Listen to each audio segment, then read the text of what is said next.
Je vais commencer d'abord par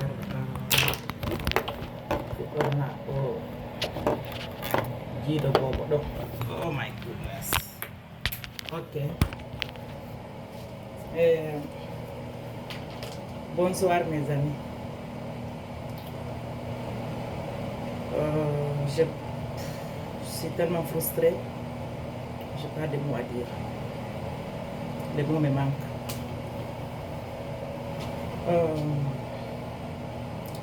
Iɗon andi ko ndu waɗi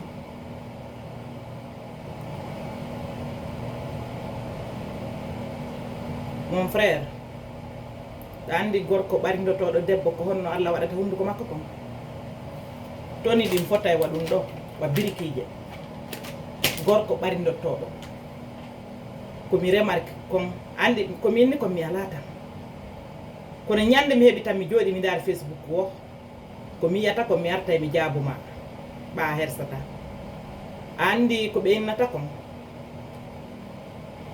un homme qui insulte les femmes ou bien ko ɓarindoto et puis mi remarque ko uniquement la famille de Diallo ko yettaɗo Diallo e Balde ko ɓe garata waɗa goɗɗum e wono extra bari ba extra ko ɓen arata ɓarindoɗa ka Facebook ɗo no tiri photo mosali no change profile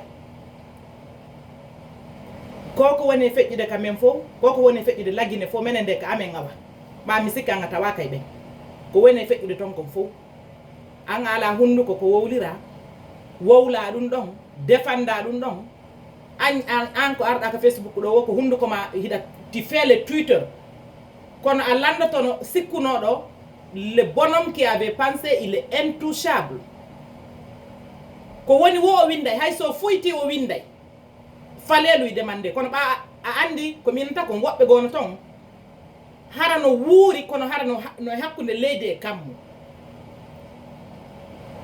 ils sont au milieu hara no way wako wenga hara hay piiji waɗi hay piiji feƴƴi hara ɓe yiyata an ala ko wowla ce qui se passe en Guinée à l'heure là il faut regarder comme tu es un homme parce que tu es un homme va aller défendre les choses qui passent en Guinée.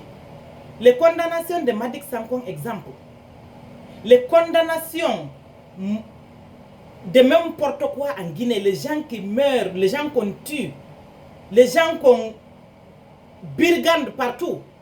Va aller voir Alpha Condé pour le montrer que tu es un homme, que tout va watira acca e joɗagol ɗo e waɗɗo goɗɗo wowla min mi sanzi profile mais wona profile bemma mi waɗi ton ka profile an ka ko mi innata kon hakkil ala pe mi anda o j'aime ma Guinée kono yinkoye gono ton miɗo fotta e muɗum je suis vraiment désolé hara enen hiɗen sa'ede hiɗen warayede hiɗen waranede hiɗen jokki kadi hiɗen ƴakkidirde mom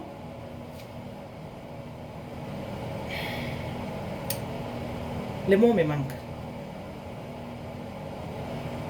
Regardons ce qui se passe dans notre pays. Min ko ɗum ɗon intéresse là, c'est ce qui m'intéresse. Quand je change le profil, j'ai dit notre éducation n'est pas la même chose. J'avais dit ça à quelqu'un ici. J'ai dit, chacun sait où il est né, ou comment il a grandi dans sa famille. Moi, j'ai tété la dignité, moi, Khadija. J'ai tété la dignité. Donc, la dignité, ça coule dans mes veines. La dignité. Beaucoup de gens parlent de la dignité, je ne sais pas ce que c'est. La dignité, ça coule d'abord dans tes veines. Moi, la dignité coule dans mes veines. Tu sais, moi, je suis ambitieuse. Mais je ne suis pas matérialiste. Moi, je supporte et là, je sais l'oudalen jusqu'à ma mort, jusqu'à au fin de mes jours. Mais je suis derrière Allah jusqu'au fin de mes jours. Parce que mi halanima, mon frère ou bien ma soeur, mi halanima apprend à connaître quelqu'un. Je vais te dire ceci. ce que j'ai dit encore, la dignité, ça coule dans mes veines. Il est dedans. C'est fini, c'est dans mes veines. J'ai tété ça. Je suis très fière d'eux. Même me supporte ta godo, moi je ne supporte pas quelqu'un pour ça. Moi je supporte quelqu'un parce que je le supporte dans mon cœur. Quand je dis j'aime, j'aime. Quand je dis je n'aime pas, je ne suis pas dedans, je ne suis pas dedans. Moi je ne supporte pas Ella Giselou pour être ambassadeur, madame l'ambassadeur ou bien monsieur l'ambassadeur ou bien monsieur ou madame la ministre. Moi, je ne cherche pas le seul poste-là, c'est Ella Giselou. Moi, je supporte Ella Giselou parce que c'est un homme digne. C'est un homme qu'il fallait pour mon pays. Je vous ai dit, je supporte Ella Giselou. Si tu as tout le monde entier s'arrête d'un côté, je veux m'arrêter de l'autre côté. Si je ngati comme pour l'eau, mais sans attendre, moi, je ne change pas mes paroles. Mes paroles, on dit les paroles ne sont pas des montagnes. Mais pour moi, ce n'est que des montagnes. Moi, je ne change pas. Et personne, mon frère et soeur, personne ne peut me faire changer. Seul le bon Dieu. Je supporte la famille d'Alain jusqu'au fin de mes jours. Wata wele, si wele tama. Wata mette non ankadi si mette tama. On dit comme il comme wokbe ala hakil. Je dis ça toujours, j'analyse les choses. Wokbe ala hakil be hebata. Ha be maya. Si comme il ne y a pas d'amitié, l'amitié n'existe pas. Ça ne m'intéresse pas. Alpha Blondy a fini de chanter. Depuis qu'il a connu ses amis, il a préféré son chien. Vous avez écouté ça? Donc, moi, je supporte quelqu'un le temps qu'il a besoin de mon support. Si Ella Giselou là, mi no do fe do. Min Kadija. Écoutez bien, parce que l'angandi wopé gon ton gala di mankani be. Écoutez très bien, si Ella Giselou là minano, o yatano profile mako, photo mako ka Facebook kwam. Fion parce que il n'a pas besoin de support. Maintenant, c'est nous qui avons besoin qu'il nous supporte. Il nous supporte comment de travailler pour notre pays et pour la population guinéenne. Ka iwrda wonon e la Guinée, min si tawi tun hida andi ko wonda e gerde, hida andi ko faalaɗa ko en goto. Donc bêtise ji mon ɗin mi sanza e profile ha ñande mi faala fanninga yaala photo nene ma e baba ma on ka Facebook ko an wota okku hunduko ma ko ngi affaire jiyanɗi mi yeeti kama si adna Allah fo darori sengo min Kadija mi darora e ngoya sengo andi après non a se connaître do ya wottude inde goddo eto anda ko kanko woni hombo onon ngon bonna e hakkille goddo on waday goddo wola ko wolali ha hande waday goddo wada ko wadali ha hande ko moddino ko Facebook wadano Facebook ko pour se réunir gonga Kofi Olomide les familles qui sont perdues les gens qui gorebe ma de classe andidiranobe tes voisins en Afrique ou bien partout dans le monde c'est pour se réunir et se donner la main et puis se supporter et faire de bonnes choses. Qu'on a yeta goddo nari ka Facebook ko inna je veux développer le mental de gens. Comment? Je vais montrer comment les gens vont faire pour vivre. Je vais montrer comment les gens font pour gagner ceci ou bien pour que son commerce fonctionne. Ayata goddo nari don wadi dum. Ko ardo do wowli wax ko mi o groupe do mi wobbe boy go yala ko Facebook kan hande kadi ko wadi live ji wobbe gon ton hande kadi mi natata mi darata mi yata mi yuro hay e goto min ko mi tagado mi andani ko mi anditata goddo don ko fendo ko fala anditanede don bay ko en fulbe fendo ka merituda anditanede don ko don mi anditanayma ko mi woni on tagado min non son fala on fopon darora sengo mi nyammi fala ka amitié goy wobbe gon ton. Moi, je n'ai pas besoin de ces amis-là. Je n'ai pas besoin d'amis hypocrites, le Satan et le satanisme. Moi, j'adore la vie, mais à condition que la vie ne me mène pas et ne me na aduna hersino wala wona aduna qui me dénigre. Moi j'adore la vie mais avec la sincérité. Je ne dis pas que tout est sincère hein, parce qu'on peut pas être sincère partout. Quand tu deals avec les couillons pareils. Donc moi je suis encore, j'ai dit, je vais changer mon profile, mettre le profil de LHCL et toute sa famille dans mon Facebook profile. Et si ça te dérange, dégage. Moi je ne cherche même pas certains Guinéens dans mon Facebook. Mi hali no nyande. Mi fala ka groupe nene ay et là il faut yagal ma baba ay et là il faut yagal mungal ka Facebook am. Mi hali mi fala ka, ça m'intéresse pas. Ça m'intéresse pas. Kono goddo wawa talan sanzude. Mi sanzay kala wonando IFDG mi waɗay mo ka profaya ñande fini weeti bo si Allah okkilan tan mi waɗay mo ka profaya ko kanko wonata profaya am picco. Le reste ne m'intéresse pas. Tu as vu, dans la vie il y a quelque chose qu'on ne peut pas soigner. Tout se soigne, mais il y a quelque chose qu'on ne peut pas soigner. Quelqu'un qui est malade, on peut le soigner.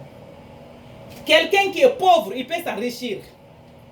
Quelqu'un qui est en tout cas qui est malade, on peut le soigner. Mais quelqu'un qui est idiot, qui est ignorant, on ne peut pas soigner celui-là. C'est un idiot, c'est un idiot. Aujourd'hui, on a beaucoup de choses à dire. On a beaucoup de choses à se dire. Fidjen, Djalen, Djogondiren, Welden, Supportindiren, Mimi Siki Kodun, no woni fi aduna. Wonayo jiwo yettete do balde. Ma yettete do jallo, ma yettete do ba e so yo arka Facebook do wada goddum. Darda indugol o mo tiri photo mo sali ma mo sanzi profile. Min fanning ayali photo nene ma e baba ma on kadi. Ba mo tewti ko do wadi min mi fala ka groupe buy ka Facebook am. Parce que min ko fija jala wela tala wona yennindiro. Mi alata sifa piji gonato de sottises, de bêtises. Je n'ai pas le temps de ça. Donc la dignité, il est déjà dans mes veines. Ça coule dans mes veines. Donc je vais supporter LHCL ou non kadi wana kambeto. Kala tagado besoin ni do supporter de.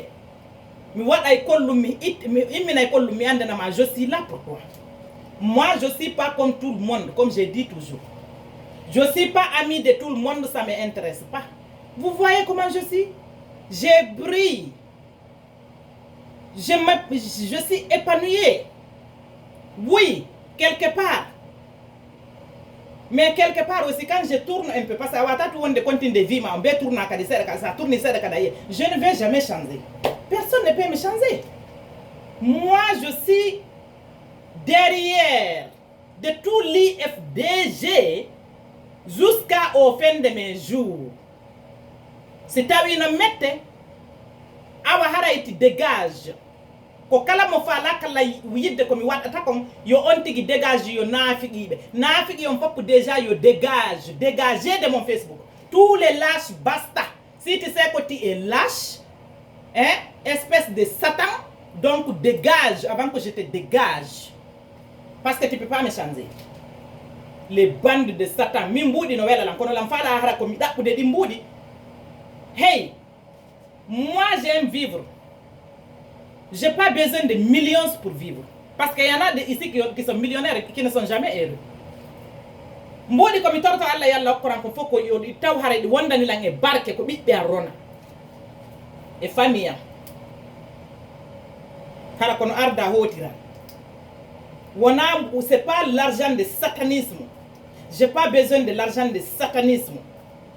De Satan, de sorciers, de buveurs de sang humain qui se lavent de sang humain. Qui mange la chair humaine. Moi, je n'ai pas besoin de cet argent-là. Ben, ton carré à l'argent, carré est riche. Quand vous voyez, on dit qu'il y a des femmes maman. Quand il y a des femmes yéla. Yéla, on va la timber ne mane. Hay sa ina yéla. Allah holle tebe. Kono ka kaberne ma yiwata. Parce que problème il faut que kaberne ma ko dum do woni fi ma. Min Guinéen be go kadi mi inni certains Guinéens pas que ce sont des bêtes. Je ne veux pas les voir dans mon Facebook. Je ne veux même pas être ami avec eux. You know why no one de don one don mo be ndara oya don Mais on n'a pas besoin d'être amis. Comme ils ne sont sombres, j'avais décidé de ne pas venir ici. Venir ici parler de mots déplacés. Mais tu as vu, on me fout toujours dedans. Si je change de profile, on a beau binene madin, mi yetti mi wadi photo, mi takki ka profile. How about that one? Si je parle 10 langues, ça me concerne. Dieu merci. Je parle 50 langues. Dieu merci. Je les remercie parce qu'il y en a des gens ici qui sont incapables même de parler leur langue maternelle. Donc, il y a des gens qui mi takki ka profile. Terto profile on don wola profile wobbe gono to minta wolu kanko be wonda e barindade ben fo hila reeni be wonda e wolde ben fop hilan andi kono na golle an wona mi sifa oyato sakko wona mi jetta e do téléphone e noddugol kari ça m'intéresse pas be yana e hore mabbe nyande go ma sikkiti intouchable hida fempo de mabbe don goy kono hatta wowla ko duwada wolde ko parce que no wodi buy ko wowla ka mon New York to harana menen wona menen be yettabe jallo e balde madum so e bari ko menen yanata ko yananta e hore amen ka bay mi wowli kam goroy gono ton la ya funa hoy ko nafidi hoy tum mi ala e bonnude duma hore an e fi perdre mon temps avec des idiots comme ça là en idiot kon non sa yi gorko yenno wo debbo nyande o ma barne todo ay di toni ko ni di forta di fota wa birikide hala tondu kala no fota wa birikide mi yati kama andala mi andama mi fala kama andude donc mes profile ko hondum profile an waduma mi da wade profile et puis baya wowli mi hollima déjà je lance ko de requête mi wad ay profile nyande wo nyande mi sanza ay profile ko ha nyande yuda bobi nena madi wonde ngacce darde Facebook profile I'm swear to God. Nyande yiwda bobi nene madi wo mido taaji di. Ba ko dum falda joni mi yeti kama ya fermu sombere ma njantunde nen. Mi yeti kama ya terto business jandi. Mi dégage no d'abord de yakika laje ko moji. Mi dégage ben non déjà ben non. Je le vois plus. Mi hali kadi bay mi andi mi natay do e duma. Life goddo mi hayno tombe mi dégage ben. Mi falaka debbo kadi ukotoɗo e affaire ji an parce que andala fi ange goɗɗo hiɗo weldi nawre ton moi ça m'intéresse pas kam ko onon faala worɓe ko ɓen ɗon kadi faala rewɓe jokkodire ton ittollange nder muɗum mi tawaka e groupe ɓen lande anduɓe lamɓe min mi tawaka e groupe ji gono ton Madik Sans Frontières on est avec toi tu as beaucoup de support jusqu'à la fin de mes jours, moi, on est là pour toi. On ne va jamais t'oublier. Na fi mi arta mi wada vidéo ne woni wo kono. Ela selle be ngure mun den kan halaka. Moi je suis derrière et puis mi suudata ko. Mi suudata ko fi tum mbudi. No mi hebira mbudi yo mi suudo ma mi joue des trucs. Non, je n'ai rien à foutre. Mi haali guinéen be ban hey guinéen be ono wobbe gono to mi falaka on ka Facebook kon. On lâche ben les merdiers, les satans, des satanisme. On be satambe. Mi falaka on ka Facebook quoi. J'ai dit, c'est clair. Parce que on a lan hakil ko gaidin ko nala duma tum mankani on ka ko emo. Mi falaka. Sinadum hande da do jango da. Hidareni kadi wombe juude pignon jidin ka Facebook da wolta fi ben dum. Hundu ko nagge. Lembirona we ah hundu ko nagge hadi jokka hajuma sala Khadija sala tout ça là il faut laisser ça tranquille mon frère mi ngene hay fottude ngi honto mi hindartama mi yatama ti n'existe pas ti m'intéresse pas vous ne m'intéressez pas afala yo mi cukku hundu kanko kam doaka cukkude mi do nandam ma e jokkondiro way sifama bandi salte hida waylan jogitade da sikka. Tu n'as pas ces moyens-là. Dégage. Dégage de ma. Dégage. Espèce de lâche. Quand on fait what haimbe, quand on fait what you don't get it, who can Facebook, on don group, on don tattoo, don't tawa. gereji ko wadi ka Facebook do ko hibe ina do goddo gondo himo wayni ne mais no wodi bandiji satangi jodi ka Facebook do buri on do billahi wallahi sina dum jokku ko jokkuma salamu jokkama ba ko jallo mi yettete ko du yawandami ay ko wadi sibeno yawi en si tawi hay onon kotirabe amen ben ko menen tu yananto hara be da on yananta be goy be wonbe joude do le double face la o yananta be non ko jallo e balde e so extra ko ben dan jokku don ka Facebook do jokkon haaju mom bay kon worbe na inni ka gorko ko ceinture hakkuda ka hara ko pantalon tum wattida si tay kadi ka debbo kadi andi nami me ngadda ma wudra me watta bubu men tarana ma tikka ol yahu gine ndar ko wone fejjide gine ko yahu to regila dum non yahu darano da men ton baka gorko darano da bandira mabbe haysa tawna lanton yahu darano da tun gine yembe ben donc je vais changer mes profiles hande kadi ba a wowli mi andi ko dum do mettay ma mi andama yo sogoloru ta Allah andinam ma mi andama mi anditama kono affaire IFDG on min on si aduna Allah fo darori sengo mi daroray sengo mi fala ka koy groupe mon billahi wallahi le 80% de Guinéens duma honno wiete le peut-être OK 40% quand même hein mi yo hebutum j'ai les amis que j'ai c'est ce qui m'intéresse mi ko heddi ko ça m'intéresse pas. Je suis pas là pour tirer des sourcils ni Paul ni Pierre mi da andi goddo gon kan ko du woni golle mum an nafi yagal kon dun nabay ma du yobay bilji madi akene bete famondire ngawa no ka sinyande ko me ngimota na me yaha me wadana ma pari kama ene surtout ene wombe dobe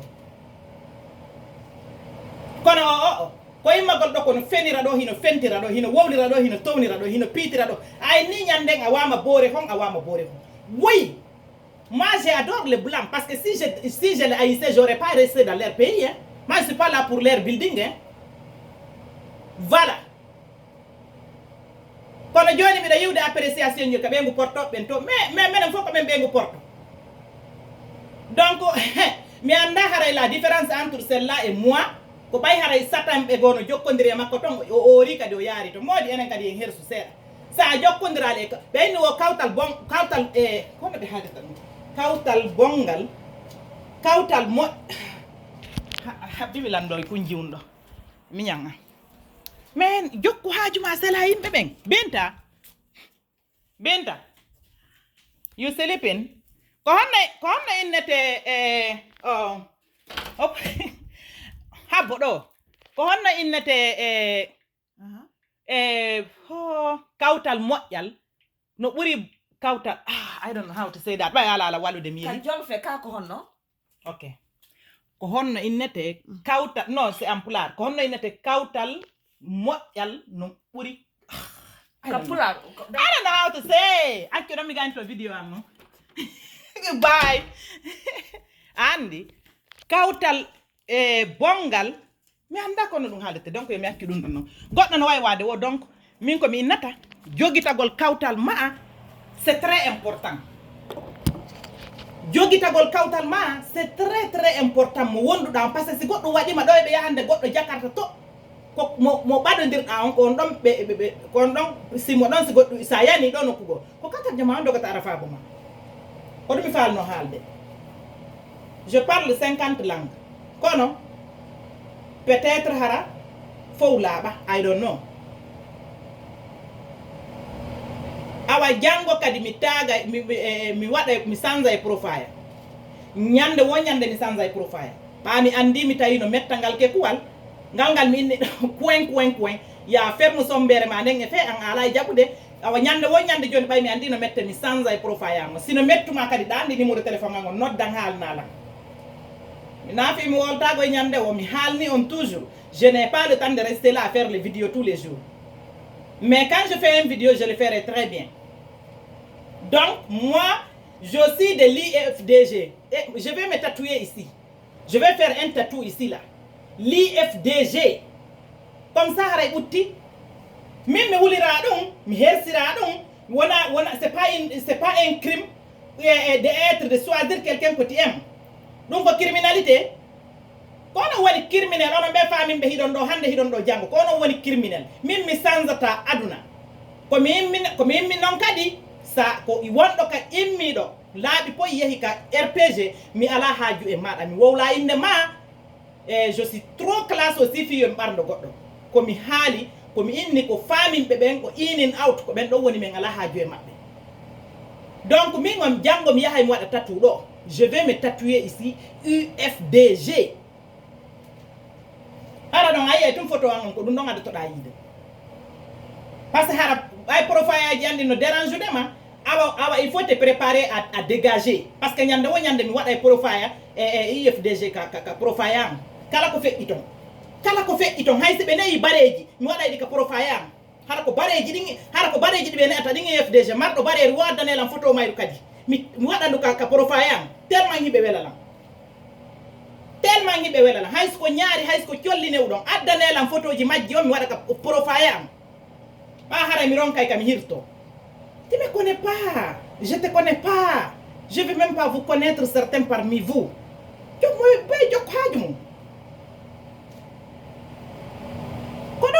Le satan là, dum fo hara ko fi mbudi. Min ko mi hebi wo yonay lam. Andi goddo sa hebi goddo harno wonde barke. Kala ko hebuda harno wada barke dum don du yonete ha yona. Eto tum ko dabbata ko harno wada barke. Na ben tum kali e millionnaire, kali e dieni, kali moi je n'ai pas besoin de ça. Mi hala ni on andi gonga duman no tako. Hewta ida vanto, accu alla vantama. Awama bore kon ça c'est moi. Ah oui, hein, moi je suis la femme de blanc. Et je suis fière d'être. Et si je dis j'adore les blancs, qu'est-ce que ça changerait? Hein? Fona andi min ka gonga woni womi yaray don. Mais ka vie privée am mi fala kay goddo jettu an wonu ka wonda don hankati. Taga mo fala da wada ko falda min mi hajaka e mangoy. Moi ça m'intéresse pas. Moi d'ailleurs il y a beaucoup de choses qui passent ici, je ne vois pas comme j'ai dit. Ça m'intéresse pas. Awajango kadi mi sanza e profile. Kono fanninga yali bobi nene madi ma bobi baba madi wakilo kadi ndara moja no kasa ayi kadi. Mi sanza e profile yango nkisa. Ba mi andi wela tam. 2021 ha joni enen hiden do. Continue à tweeter tous les jours. Tu as vu celui qui pensait qu'il est intouchable là. Kay compte ma kombi fermuno. Billahi wala dani min ko honna mi menasir ta goddo. Mi waday hara anda ta ko mi wadi. Fiyonno sa jokkila mi porta plainte contre mada. Et puis si mi porti plainte contre mada be ferma Facebook ma har hakkunde yalla hay borni da hore bareru awata wudtude Facebook. Ha botu min ko non goy min ko piro porto mi jogi.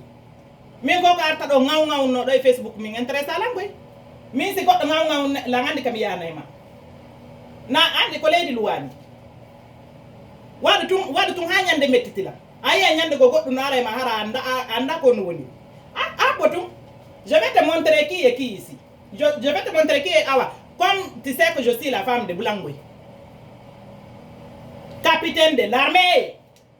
Bah, quand nous parlons d'anande, mi présente ma sœur, dossier diandi. Ça m'intéresse pas de présenter ça. Hinolando. Mais voilà.